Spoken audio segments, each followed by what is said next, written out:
Hindi pa agad babalik sa dating presyo ang produktong petrolyo kahit nga daw po may kasunduan ng pangkapayapaan ng Amerika at Iran. Ayon po yan sa Department of Energy.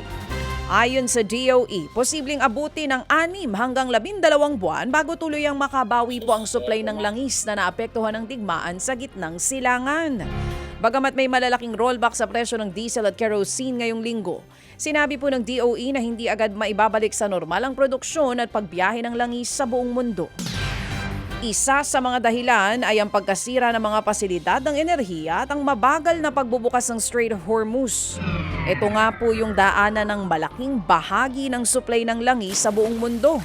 Ang babala po ng DOE, kinakailangan mo nang maibalik ng buo ang produksyon at supply bago muling makita ang presyo ng langis na kahalintulad bago po sumiklab ang digmaan. So ayun, nasa 50 to 60 pesos po kasi ang presyo bago nagkaroon ng gulo, hindi ba dyan sa gitnang silangan. Ang sinasabi nila, tuloy pa rin yung pagbaba. Pero yung presyo na 50 to 60 after a year pa, kung magtutuloy-tuloy yung kanila nga pong peace agreement na pipirmahan sa Biyernes. Pero ang mahalaga po sa mga motoristang nakatutok sa atin ngayon, kung diesel po kayo, may rollback ngayong araw. Kung gasolina, kanina dun sa balita, may rollback o kaya may pagtaas. Depende yata yan sa gasoline station kung saan man po kayo magpapagasolina.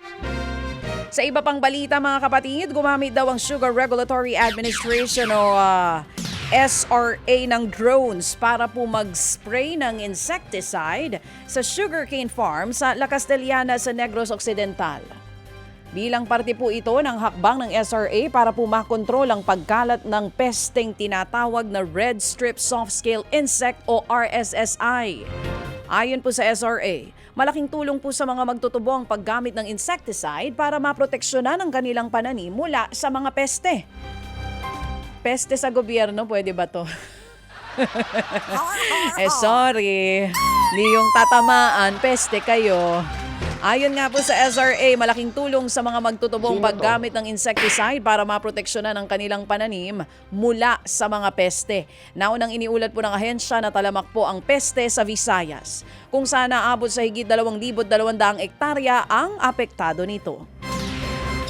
Naitala naman po ang pinakamalakas na performance ng piso sa nakalipas po yan na 5 linggo. Ngayong tila natatanaw na ang pagwawakas ng sigalot sa pagitan po yan ng Iran at ng Amerika. Nagsara ang piso sa 60.48 kontra US dollar kahapon sa ika-4 na sunod na araw ng paglakas nito. Malayo-layo ang itinalon niyan mula po sa 61.35 noong Huwebes. Ito na rin ang pinakamagandang performance ng piso mula pa po noong Mayo 7.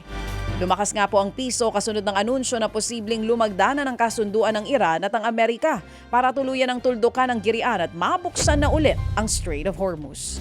Mga kapatid, patuloy po kayong tumutok sa 105.9 True FM para sa totoong balita, impormasyon, music and entertainment. Mag-subscribe sa aming YouTube channel at podcast at sundan nyo kami sa Facebook, Instagram, X at TikTok sa True Network PH. Bisitahin din po ang aming official website, truefm.ph.